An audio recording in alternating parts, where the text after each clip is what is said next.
पिता और पुत्र और पवित्र आत्मा के नाम पर आमीन। सभी को जय यीशु। आज हम कलोसियों के नाम संत पौलुस का पत्र अध्याय 1 से 4 और थेसलनिकियों के नाम संत पौलुस का पहला पत्र अध्याय 1 से 5 तथा दूसरा पत्र अध्याय 1 से 3 पढ़ने जा रहे हैं। हम प्रभु ईश्वर से प्रार्थना करें कि वह अपना पवित्र आत्मा भेजकर हमें उसके वचनों को सुनने और समझने की शक्ति प्रदान करें, ताकि हम उसके वचनों को अपने जीवन में उतार सकें और उसके अनुसार अपना जीवन जी सकें। कलोसियों के नाम संत पौलुस का पत्र अध्याय 1।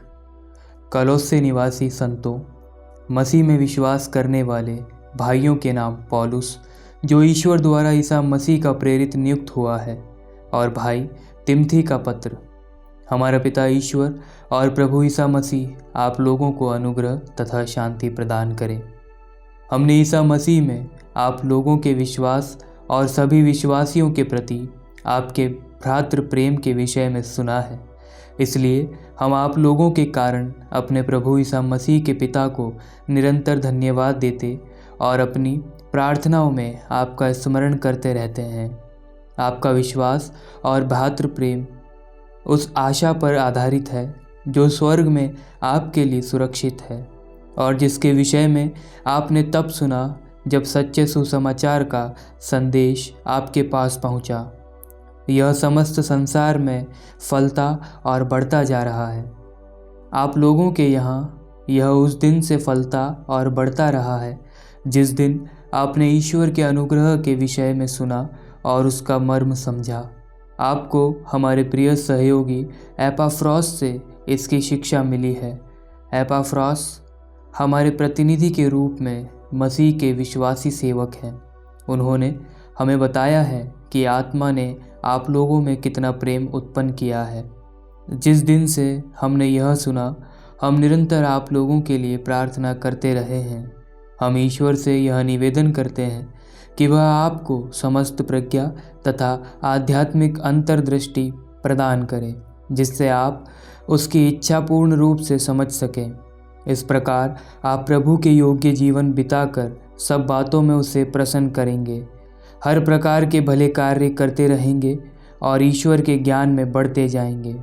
आप ईश्वर की महिमामय शक्ति से बल पाकर सदा दृढ़ बने रहेंगे, सब कुछ आनंद के साथ सह सकेंगे और पिता को धन्यवाद देंगे, जिसने आपको इस योग्य बनाया है कि आप ज्योति के राज्य में रहने वाले संतों के सहभागी बने। ईश्वर हमें अंधकार की अधीनता से निकालकर अपने प्रिय पुत्र के राज्य में ले आया। उस पुत्र के द्वारा हमारा उद्धार हुआ है, अर्थात हमें पापों की क्षमा मिली है। ईसा मसीह अदृश्य ईश्वर के प्रतिरूप तथा समस्त सृष्टि के पहलौठे हैं, क्योंकि उन्हीं के द्वारा सब कुछ की सृष्टि हुई है।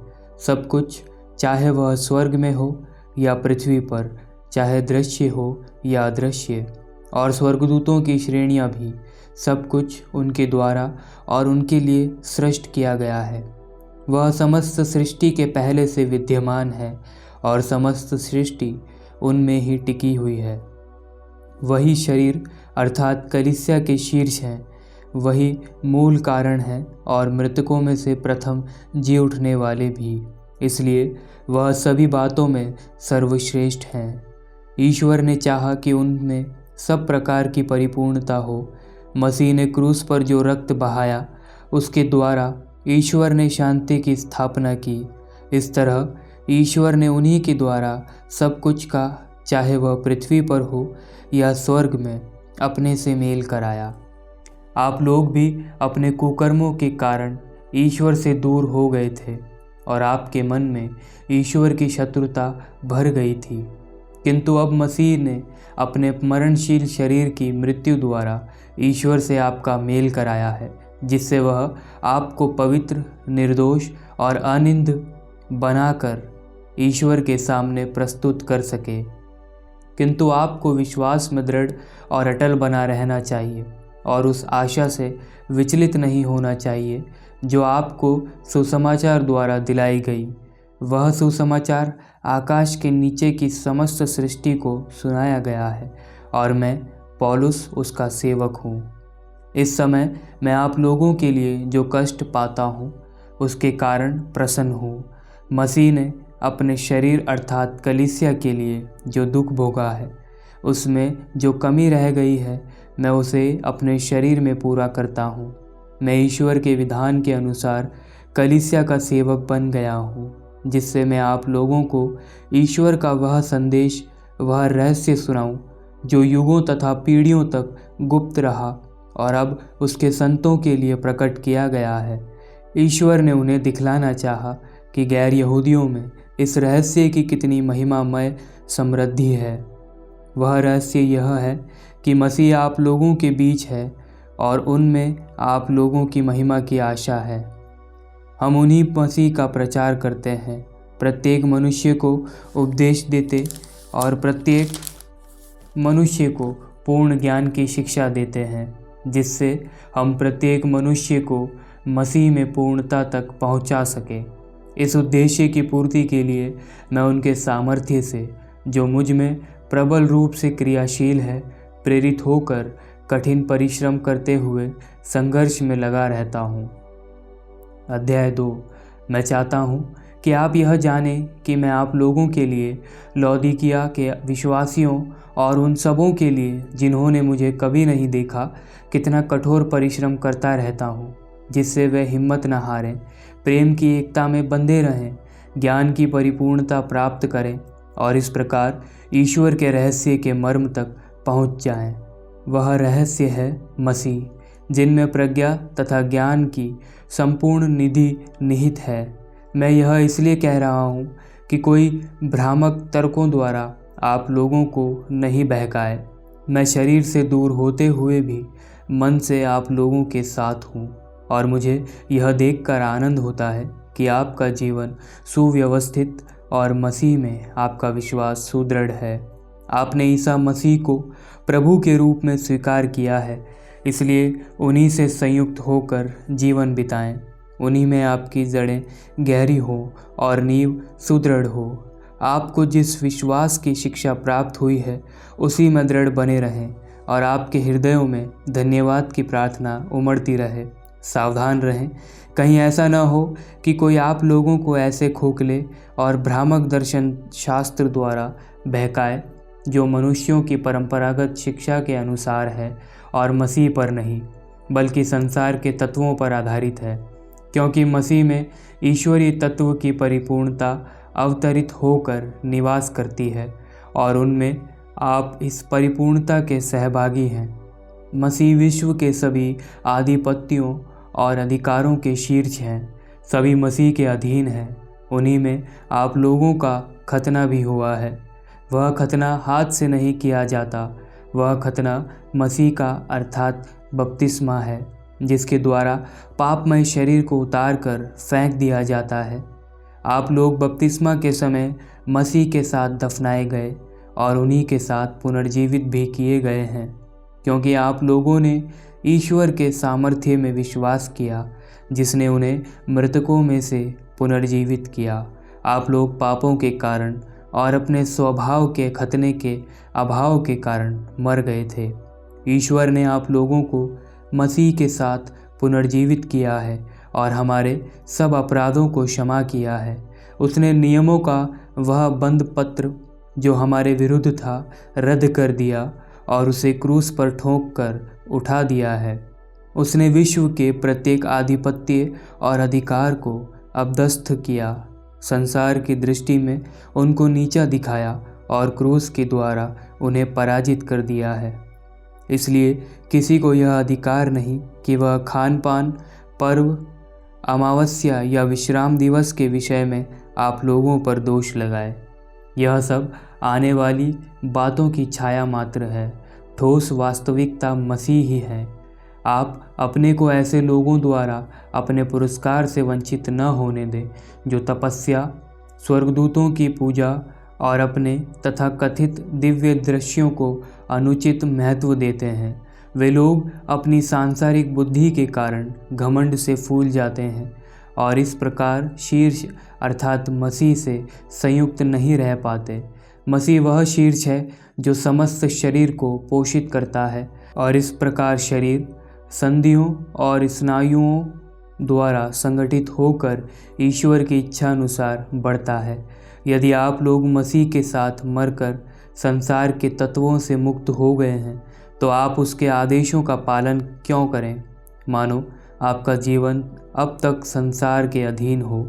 उससे परहेज करना, यह मत चखना, वह मत छूना, ये सब मनुष्यों के आदेश हैं, मानवीय सिद्धांतों पर आधारित है और ऐसी वस्तुओं से संबंध रखते हैं जो उपयोग में आने पर नष्ट हो जाती है। मनमानी व्यक्तिगत साधना, दैन्य और कठोर तपस्या द्वारा ज्ञान का दिखावा तो होता है, किंतु ये शरीर की वासनाओं का दमन करने में असमर्थ है। अध्याय 3। यदि आप लोग मसीह के साथ ही जी उठे हैं, जो ईश्वर के दाहिने विराजमान है, तो ऊपर की चीज़ें खोजते रहें। आप पृथ्वी पर की नहीं, ऊपर की चीज़ों की चिंता किया करें। आप तो मर चुके हैं, आपका जीवन मसीह के साथ ईश्वर में छिपा हुआ है। मसीह ही आपका जीवन है। जब मसीह प्रकट होंगे तब आप भी उनके साथ महिमान्वित होकर प्रकट हो जाएंगे। इसलिए आप लोग अपने शरीर में इन बातों का दमन करें जो पृथ्वी की हैं, अर्थात व्यभिचार, अशुद्धता, कामुकता, विषय वासना और लोभ का, जो मूर्ति पूजा के सदृश है। इन बातों के कारण ईश्वर का कोप आ पड़ता है। जब आप इस प्रकार का पापमय जीवन बिताते थे तो आप भी पहले यह सब कर चुके हैं। अब तो आप लोगों को क्रोध, उत्तेजना, द्वेष, परनिंदा और अश्लील बातचीत, यह सब एकदम छोड़ देना चाहिए। कभी एक दूसरे से झूठ नहीं बोलें। आप लोगों ने अपना पुराना स्वभाव और उसके कर्मों को उतार कर एक नया स्वभाव धारण किया है। वह स्वभाव अपने सृष्टिकर्ता का प्रतिरूप बनकर नवीन होता रहता और सत्य के ज्ञान की ओर आगे बढ़ता है, जहाँ पहुंचकर कोई भेद नहीं रहता, जहाँ न यूनानी है या यहूदी, न खतना है या खतने का अभाव, न बर्बर है न स्कूती, न दास और न स्वतंत्र। वहाँ केवल मसीह है जो सब कुछ और सब में है। आप लोग ईश्वर की पवित्र एवं परम प्रिय चुनी हुई प्रजा हैं। इसलिए आप लोगों को अनुकंपा, सहानुभूति, विनम्रता, कोमलता और सहनशीलता धारण करनी चाहिए। आप एक दूसरे को सहन करें और यदि किसी को किसी से कोई शिकायत हो तो एक दूसरे को क्षमा करें। प्रभु ने आप लोगों को क्षमा कर दिया, आप लोग भी ऐसा ही करें। इसके अतिरिक्त आपस में प्रेम भाव बनाए रखें। वह सब कुछ एकता में बांधकर पूर्णता तक पहुंचा देता है। मसीह की शांति आपके हृदय में राज्य करे। इसी शांति के लिए आप लोग एक शरीर के अंग बनकर बुलाए गए हैं। आप लोग कृतज्ञ बने रहें। मसीह की शिक्षा अपनी परिपूर्णता में आप लोगों में निवास करे। आप बड़ी समझदारी से एक दूसरे को शिक्षा और उपदेश दिया करें। आप कृतज्ञ हृदय से ईश्वर के आदर में भजन, स्तोत्र और आध्यात्मिक गीत गाया करें। आप जो भी कहें या करें वह सब प्रभु ईसा के नाम पर किया करें। आप लोग उन्हीं के द्वारा पिता परमेश्वर को धन्यवाद देते रहें। जैसा कि प्रभु भक्तों के लिए उचित है, पत्नियां अपने पतियों के अधीन रहे। पति अपनी पत्नियों को प्यार करे और उनके साथ कठोर व्यवहार नहीं करे। बच्चे सभी बातों में अपने माता पिता की आज्ञा माने, क्योंकि प्रभु इससे प्रसन्न होता है। पिता अपने बच्चों को खिजाया नहीं करे, कहीं ऐसा न हो कि उनका दिल टूट जाए। दासों से मेरा अनुरोध यह है कि आप सब बातों में उन लोगों की आज्ञा माने जो इस पृथ्वी पर आपके स्वामी हैं। आप मनुष्यों को प्रसन्न करने के उद्देश्य से दिखावे मात्र के लिए नहीं, बल्कि निष्कपट हृदय से तथा प्रभु पर श्रद्धा रखकर ऐसा करें। आप लोग जो भी काम करें मन लगा कर करें, मानो मनुष्यों के लिए नहीं बल्कि प्रभु के लिए काम कर रहे हों, क्योंकि आप जानते हैं कि प्रभु पुरस्कार के रूप में आपको विरासत प्रदान करेगा। आप लोग प्रभु के दास हैं। जो अन्याय करता है उसे अन्याय का बदला मिलेगा, किसी के साथ पक्षपात नहीं होगा। अध्याय 4। स्वामियों, आप लोग यह जानकर अपने दासों के साथ न्यायपूर्ण और उचित व्यवहार करें कि स्वर्ग में आपका भी एक स्वामी है। आप लोग सजग होकर प्रार्थना और धन्यवाद में लगे रहें। आप हमारे लिए भी प्रार्थना करें, जिससे ईश्वर हमें सुसमाचार सुनाने का तथा मसीह का रहस्य, जिसके लिए मैं अभी बेड़ियों से जकड़ा हुआ हूँ, घोषित करने का सुअवसर प्रदान करे। आप प्रार्थना करें जिससे मैं वह रहस्य प्रकट कर सकूं, जैसा कि मेरा कर्तव्य है। आप लोग बाहर वालों के साथ बुद्धिमानी से व्यवहार करें, वर्तमान समय से पूरा लाभ उठाएं। आपकी बातचीत सदा मनोहर और सुरुचिपूर्ण हो और आप लोग प्रत्येक को समुचित उत्तर देना सीखें। मेरे ईमानदार सहयोगी और मसीह की सेवा में मेरे साथी, हमारे प्रिय भाई तुखिकुस आप लोगों को मेरे विषय में बताएंगे। मैं उन्हें आप लोगों के पास इसलिए भेज रहा हूँ कि आप मेरे विषय में पूरा समाचार जानें, और इसलिए भी कि वह आपको ढाढ़स बंधाए। इनके साथ आपके देशवासी हमारे ईमानदार और प्रिय भाई ओनेसिमुस भी जा रहे हैं। ये दोनों आप लोगों को यहाँ का पूरा हाल बताएंगे। अरिस्तार्खुस जो मेरे साथ कैदी हैं और बरनाबस के चचेरे भाई मार्कुस आप लोगों को नमस्कार कहते हैं। मार्कुस के विषय में आपको अनुदेश मिल चुके हैं। यदि वह आप लोगों के यहाँ आएँ तो उनका स्वागत करें। युस्तुस भी आप लोगों को नमस्कार कहते हैं। यहूदियों में ये 3 ही ईश्वर के राज्य के विस्तार के लिए मेरे साथ काम कर रहे हैं। इनसे मुझे बड़ी सांत्वना मिली है। आपके देशवासी एपाफ्रास आप लोगों को नमस्कार कहते हैं। ईसा मसीह के यह सेवक बड़े मनोयोग से निरंतर आप लोगों के लिए प्रार्थना करते हैं, जिससे आप लोग सब बातों में ईश्वर की इच्छा पूर्ण रूप से पूरी करने में सुदृढ़ बने रहें। मैं इनके विषय में यह साक्ष्य दे सकता हूँ कि यह आप लोगों के लिए और लौदीकिया तथा हियेरापोलिस के निवासियों के लिए बहुत कष्ट उठा रहे हैं। प्रिय वैद्य लूकस और देमास आप लोगों को नमस्कार कहते हैं। लौदीकिया के भाइयों को, नुम्फा और उनके घर में एकत्र होने वाली कलीसिया को नमस्कार। जब यह पत्र आप लोगों के यहाँ पढ़कर सुनाया जा चुकेगा तो आप ऐसा प्रबंध करें कि यह लौदीकिया में भी पढ़कर सुनाया जाए, और लौदीकिया के नाम लिखा हुआ पत्र आप लोग भी पढ़ें।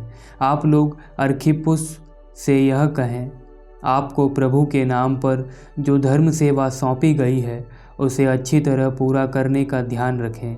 यह नमस्कार पौलुस का है। यह मेरे अपने हाथ का लिखा हुआ है। मेरी बेड़ियां याद रखें। आप लोगों पर कृपा बनी रहे। थेसलनिकियों के नाम संत पौलुस का पहला पत्र। अध्याय 1। पिता परमेश्वर और प्रभु ईसा मसीह पर आधारित थेसलनिकियों की कलीसिया के नाम पौलुस, सिलवानुस और तिमोथी का पत्र। आप लोगों को अनुग्रह तथा शांति।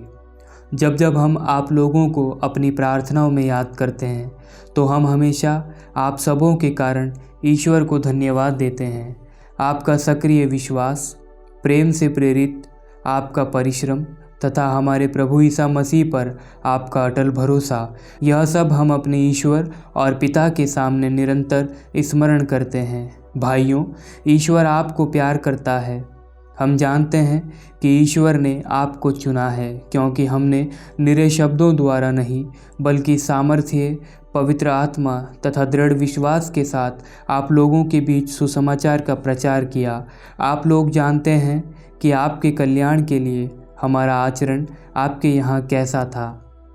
आप लोगों ने हमारा तथा प्रभु का अनुसरण किया और घोर कष्टों का सामना करते हुए पवित्र आत्मा की प्रेरणा से आनंदपूर्वक सुसमाचार स्वीकार किया। इस प्रकार आप मकेदुनिया तथा अखेया के सब विश्वासियों के लिए आदर्श बन गए।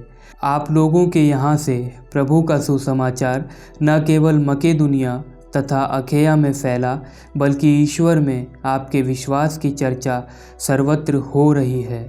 हमें कुछ नहीं कहना है, लोग स्वयं हमें बताते हैं कि आपके यहाँ हमारा कैसा स्वागत हुआ और आप किस प्रकार देव मूर्तियाँ छोड़कर ईश्वर की ओर अभिमुख हुए, जिससे आप सच्चे तथा जीवंत ईश्वर के सेवक बने और उसके पुत्र ईसा की प्रतीक्षा करें, जिन्हें ईश्वर ने मृतकों में से जिलाया। यही ईसा स्वर्ग से उतरेंगे और हमें आने वाले प्रकोप से बचाएंगे। अध्याय 2। भाइयों, आप स्वयं जानते हैं कि आप लोगों के यहाँ मेरा आगमन व्यर्थ नहीं हुआ। आप जानते हैं कि हमें इसके ठीक पहले फिलिप्पी में दुर्व्यवहार और अपमान सहना पड़ा था। फिर भी हमने ईश्वर पर भरोसा रखकर घोर विरोध का सामना करते हुए निर्भीकता से आप लोगों के बीच सुसमाचार का प्रचार किया। हमारा उपदेश न तो भ्रम पर आधारित है, न दूषित अभिप्राय से प्रेरित है और न उसमें कोई छल कपट है। ईश्वर ने हमें योग्य समझकर सुसमाचार सौंपा है, इसलिए हम मनुष्यों को नहीं बल्कि हमारा हृदय परखने वाले ईश्वर को प्रसन्न करने के लिए उपदेश देते हैं। आप लोग जानते हैं और ईश्वर भी इसका साक्षी है कि हमारे मुख से चाटुकारी की बातें कभी नहीं निकली और न हमने लोभ से प्रेरित होकर कुछ किया। हमने मनुष्यों का सम्मान पाने की चेष्टा नहीं की, न आप लोगों का और न दूसरों का।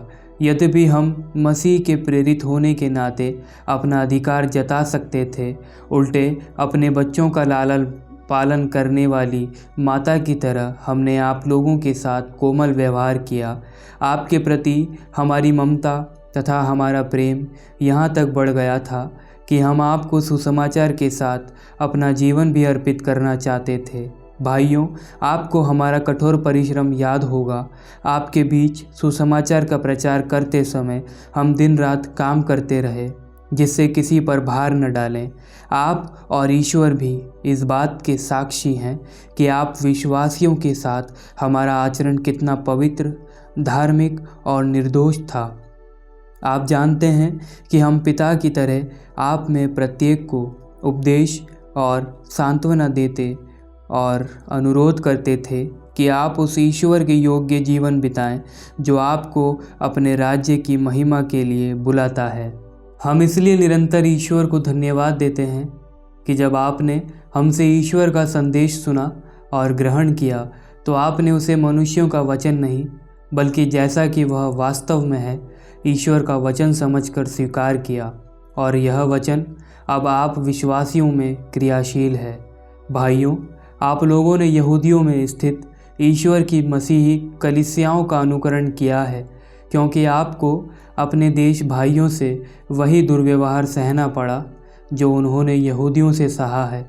यहूदियों ने ईसा मसीह तथा नबियों का वध किया और हम पर घोर अत्याचार किया। वे ईश्वर को अप्रसन्न करते हैं और सब मनुष्यों के विरोधी हैं, क्योंकि वे गैर यहूदियों को मुक्ति का संदेश सुनाने से हमें रोकना चाहते हैं और इस प्रकार वे अपने पापों का घड़ा निरंतर भरते जाते हैं और अब ईश्वर का क्रोध उनके सिर पर आ पड़ा है। भाइयों, जब हम कुछ समय के लिए आप लोगों के प्रेम से नहीं बल्कि आपके दर्शनों से वंचित थे तो हमें आपसे फिर मिलने की बड़ी अभिलाषा थी। इसलिए हमने अर्थात मैं पौलुस ने अनेक बार आपके यहाँ आना चाहा, किंतु शैतान ने हमारा रास्ता रोक दिया।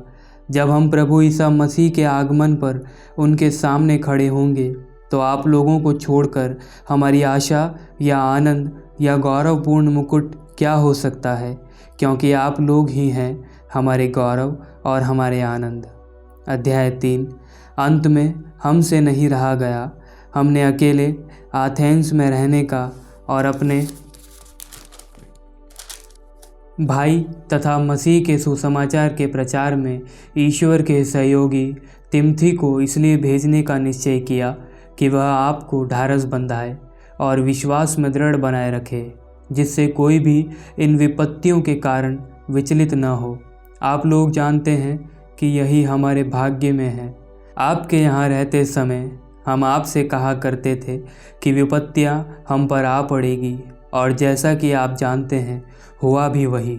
इसलिए जब हमसे नहीं रहा गया तो आप लोगों के विश्वास का समाचार जानने के लिए हमने उनको आपके यहाँ भेजा, क्योंकि हम डरते थे कि कहीं शैतान ने आपको लुभाया हो और हमारा परिश्रम व्यर्थ हो गया हो। तिमोथी अभी अभी आप लोगों के यहाँ से लौटे और आपके विश्वास तथा प्रेम के विषय में अच्छा समाचार लाए। वह हमें बताते हैं कि आप सदा हमको प्रेम से याद करते हैं और हमें फिर देखने के लिए उतने ही उत्सुक हैं जितने हम आप लोगों को देखने के लिए। भाइयों, हमें अपने सब कष्टों और संकटों में आप लोगों के विश्वास से सांत्वना मिली है। यह जानकर हम में अब नए जीवन का संचार हुआ है कि आप प्रभु में दृढ़ बने हुए हैं। आपने हमें प्रभु के सामने कितना आनंद प्रदान किया है। हम आप लोगों के विषय में ईश्वर को पर्याप्त धन्यवाद कैसे दे सकते हैं। हम दिन रात आग्रह के साथ ईश्वर से यह प्रार्थना करते रहते हैं कि हम आपको दोबारा देख सकें और आपके विश्वास में जो कमी रह गई है उसे पूरा कर सकें। हमारा पिता ईश्वर और हमारे प्रभु ईसा हमारे लिए आपके पास पहुँचने का मार्ग सुगम बनाएं। प्रभु ऐसा करें कि जिस तरह हम आप लोगों को प्यार करते हैं उसी तरह आपका प्रेम एक दूसरे के प्रति और सबों के प्रति बढ़ता और उमड़ता रहे। इस प्रकार वह उस दिन तक अपने हृदयों को हमारे पिता ईश्वर के सामने पवित्र और निर्दोष बनाए रखें जब हमारे प्रभु ईसा अपने सब संतों के साथ आएंगे। अध्याय 4। भाइयों, आप लोग हमसे यह शिक्षा ग्रहण कर चुके हैं कि किस प्रकार चलना और ईश्वर को प्रसन्न करना चाहिए, और आप इसके अनुसार चलते भी हैं। अंत में हम प्रभु ईसा के नाम पर आपसे आग्रह के साथ अनुनय करते हैं कि आप इस विषय में और आगे बढ़ते जाएं। आप लोग जानते हैं कि मैंने प्रभु ईसा की ओर से आपको कौन कौन आदेश दिए। ईश्वर की इच्छा यह है कि आप लोग पवित्र बने और व्यभिचार से दूर रहें। आप में प्रत्येक धर्म और औचित्य के अनुसार अपने लिए एक पत्नी ग्रहण करें, गैर यहूदियों की तरह जो ईश्वर को नहीं जानते, कोई भी वासना के वशीभूत न हो, कोई भी मर्यादा का उल्लंघन न करे और इस संबंध में अपने भाई के प्रति अन्याय नहीं करे, क्योंकि प्रभु इन सब बातों का कठोर दंड देता है, जैसा कि हम आप लोगों को स्पष्ट शब्दों में समझा चुके हैं। क्योंकि ईश्वर ने हमें अशुद्धता के लिए नहीं, पवित्रता के लिए बुलाया। इसलिए जो इस आदेश का तिरस्कार करता है वह मनुष्य का नहीं बल्कि ईश्वर का तिरस्कार करता है, जो आपको अपना पवित्र आत्मा प्रदान करता है। भ्रातृ प्रेम के विषय में आप लोगों को लिखने की कोई आवश्यकता नहीं, क्योंकि आप लोग ईश्वर से ही एक दूसरे को प्यार करना सीख चुके हैं और सारी मकेदुनिया के भाइयों के प्रति इस भ्रातृ प्रेम का निर्वाह करते हैं। भाइयों, मेरा अनुरोध है कि आप इस विषय में और भी उन्नति करें। आप इस बात पर गर्व करें कि आप शांति में जीवन बिताते हैं और हर एक अपने अपने काम में लगा रहता है। आप लोग मेरे आदेश के अनुसार अपने हाथों से काम करें। इस प्रकार गैर ईसाई आपका आदर करेंगे और आपको किसी बात की कमी नहीं होगी। भाइयों, हम चाहते हैं कि मृतकों के विषय में आप लोगों को निश्चित जानकारी हो। कहीं ऐसा न हो कि आप उन लोगों की तरह शोक मनाएं जिन्हें कोई आशा नहीं है। हम तो विश्वास करते हैं कि ईसा मर गए और फिर जी उठे। जो ईसा में विश्वास करते हुए मरे, ईश्वर उन्हें उसी तरह ईसा के साथ पुनर्जीवित कर देगा। हमें मसीह से जो शिक्षा मिली है उसके आधार पर हम आपसे यह कहते हैं, हम जो प्रभु के आने तक जीवित रहेंगे मृतकों से पहले महिमा में प्रवेश नहीं करेंगे, क्योंकि जब आदेश दिया जाएगा और महादूत की वाणी तथा ईश्वर की तुरही सुनाई पड़ेगी, तब प्रभु स्वयं स्वर्ग से उतरेंगे। जो मसीह में विश्वास करते हुए मरे वे पहले जी उठेंगे।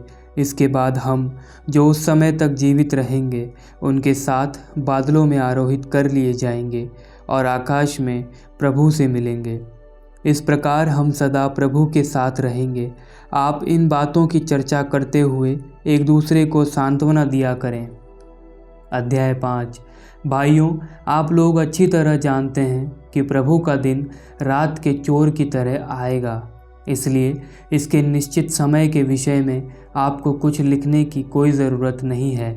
जब लोग यह कहेंगे अब तो शांति और सुरक्षा है, तभी विनाश उन पर गर्भवती पर प्रसव पीड़ा की तरह अचानक आ पड़ेगा और वे उससे बच नहीं सकेंगे।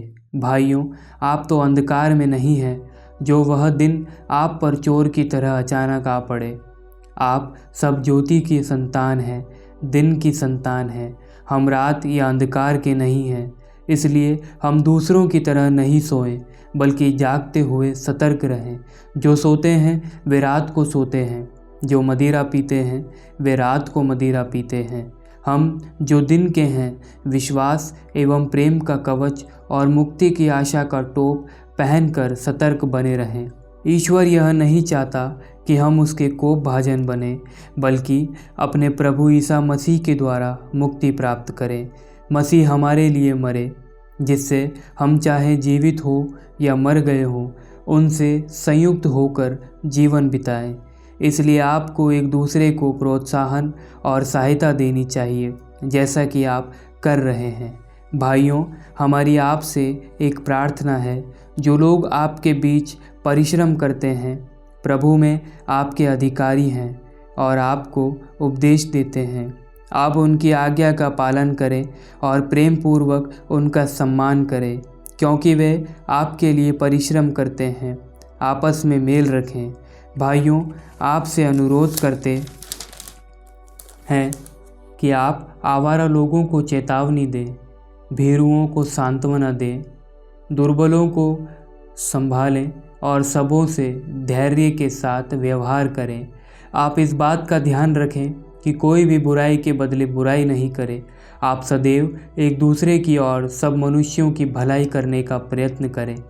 आप लोग हर समय प्रसन्न रहें, निरंतर प्रार्थना करते रहें। सब बातों के लिए ईश्वर को धन्यवाद दें, क्योंकि ईसा मसीह के अनुसार आप लोगों के विषय में ईश्वर की इच्छा यही है।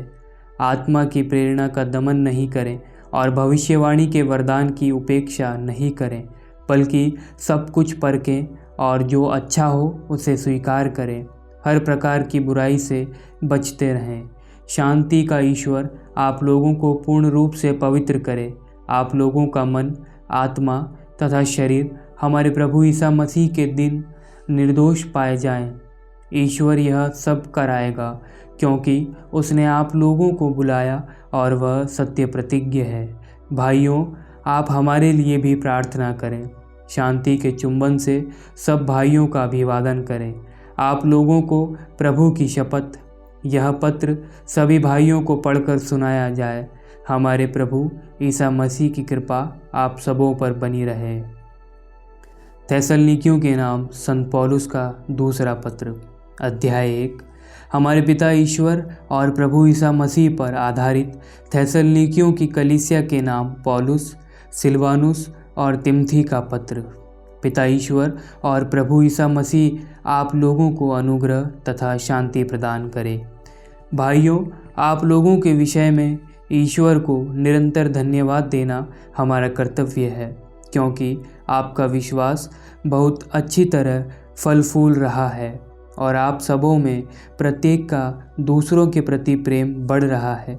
इसलिए हम ईश्वर की कलीसियाओं में आप लोगों पर गौरव करते हैं, क्योंकि आप धैर्य और विश्वास के साथ हर प्रकार का अत्याचार और कष्ट सहन करते हैं।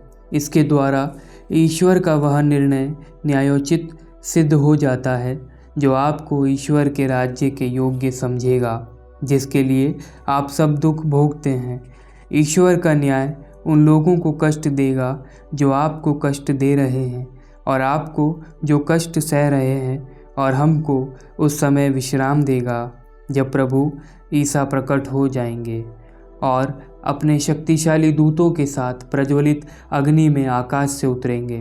तब वह उन लोगों को दंडित करेंगे जो ईश्वर को स्वीकार नहीं करते और हमारे प्रभु ईसा का सुसमाचार सुनने से इनकार करते हैं, ऐसे लोगों को प्रभु के सानिध्य और उनके सामर्थ्य की महिमा से वंचित होकर अनंत काल तक सर्वनाश का दंड उस दिन मिलेगा, जब वह अपने संतों के साथ महिमान्वित होने और उन सबों की आराधना स्वीकार करने के लिए आएंगे जिन्होंने उनमें विश्वास किया होगा।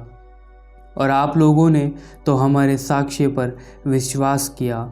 हम निरंतर आप लोगों के लिए यह प्रार्थना करते हैं कि ईश्वर आपको अपने बुलावे के योग्य बनाए और आपकी प्रत्येक सदिच्छा तथा विश्वास से किया हुआ आपका प्रत्येक कार्य अपने सामर्थ्य से पूर्णता तक पहुंचा दे। इस प्रकार हमारे ईश्वर की और प्रभु ईसा मसीह की कृपा के द्वारा हमारे प्रभु ईसा मसीह का नाम आप में गौरवान्वित होगा और आप लोग भी उनमें गौरवान्वित होंगे। अध्याय 2। भाइयों, हमारे प्रभु ईसा मसीह के पुनरागमन और उनके सामने हम लोगों के एकत्र होने के विषय में हमारा एक निवेदन यह है, किसी भविष्यवाणी, वक्तव्य अथवा पत्र से जो मेरे कहे जाते हैं, आप लोग आसानी से यह समझकर न उत्तेजित हो या घबराएं कि प्रभु का दिन आ चुका है। कोई आप लोगों को किसी भी तरह न बहकाए।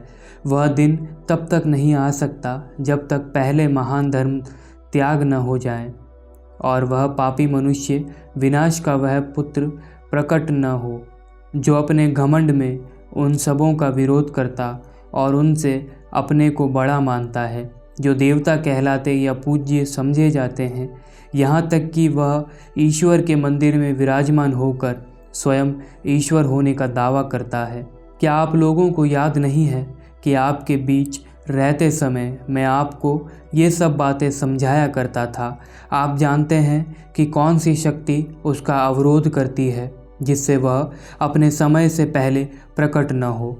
अधर्म की रहस्यमयी शक्ति अभी क्रियाशील है, किंतु वह तब तक गुप्त रहेगी जब तक उसका अवरोध करने वाला न हटे।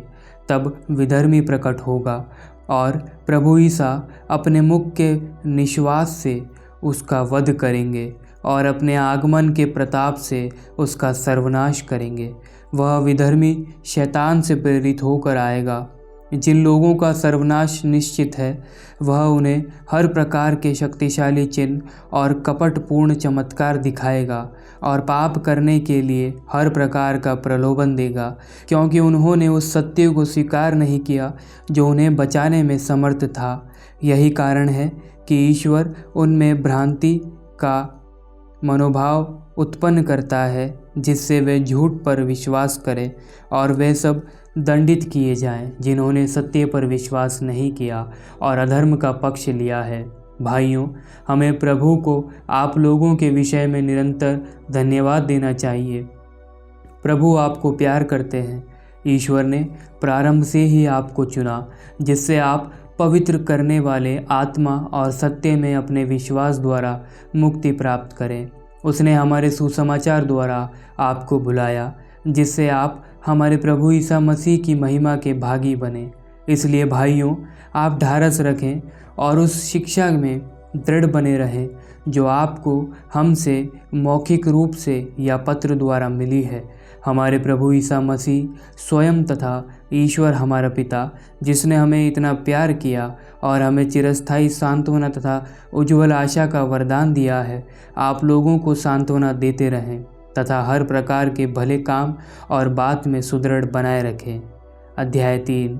भाइयों, अंत में यह आप हमारे लिए प्रार्थना करें, जिससे प्रभु का वचन आप लोगों के यहाँ की तरह शीघ्र ही फैल जाए तथा समादृत हो, और यह भी कि टेढ़े तथा दुष्ट लोग हमारे कार्य में बाधा न डालें, क्योंकि सबों को विश्वास का वरदान नहीं दिया जाता है, परंतु प्रभु सत्य प्रतिज्ञ है। वह आप लोगों को सुदृढ़ बनाए रखेंगे और बुराई से आपकी रक्षा करेंगे। हमको प्रभु में आप लोगों पर भरोसा है कि आप हमारी आज्ञाओं का पालन कर रहे हैं और करते रहेंगे। प्रभु आपके हृदयों को ईश्वर के प्रेम तथा मसीह के धैर्य की ओर अभिमुख करे।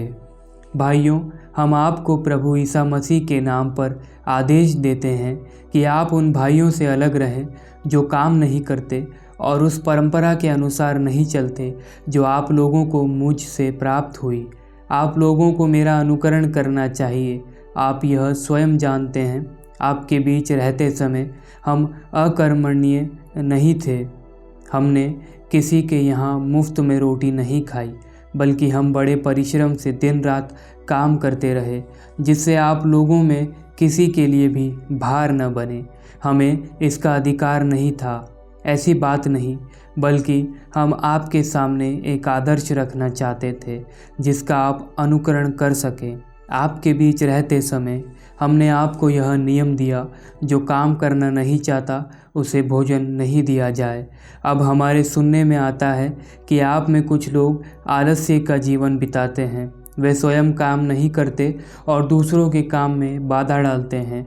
हम ऐसे लोगों को प्रभु ईसा मसीह के नाम पर यह आदेश देते हैं और उनसे अनुरोध करते हैं कि वे चुपचाप काम करते रहें और अपनी कमाई की रोटी खाएं। भाइयों, आप लोग भलाई करते हुए हिम्मत न हारें।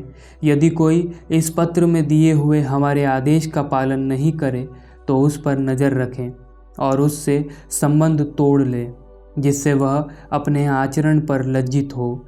आप उनके साथ शत्रु जैसा व्यवहार नहीं करें, बल्कि उसे भाई की तरह समझाएं। शांति का प्रभु स्वयं आप लोगों को हर समय और हर प्रकार शांति प्रदान करता रहे। प्रभु आप सबों के साथ हो। मैं पौलुस अपने हाथ से यह नमस्कार लिख देता हूँ। यह मेरे सब पत्रों की पहचान है, यह मेरी लिखावट है। हमारे प्रभु ईसा मसीह की कृपा आप सबों पर बनी रहे। यह प्रभु की वाणी है। ईश्वर को धन्यवाद। पिता और पुत्र और पवित्र आत्मा के नाम पर आमीन। सभी को जय यीशु।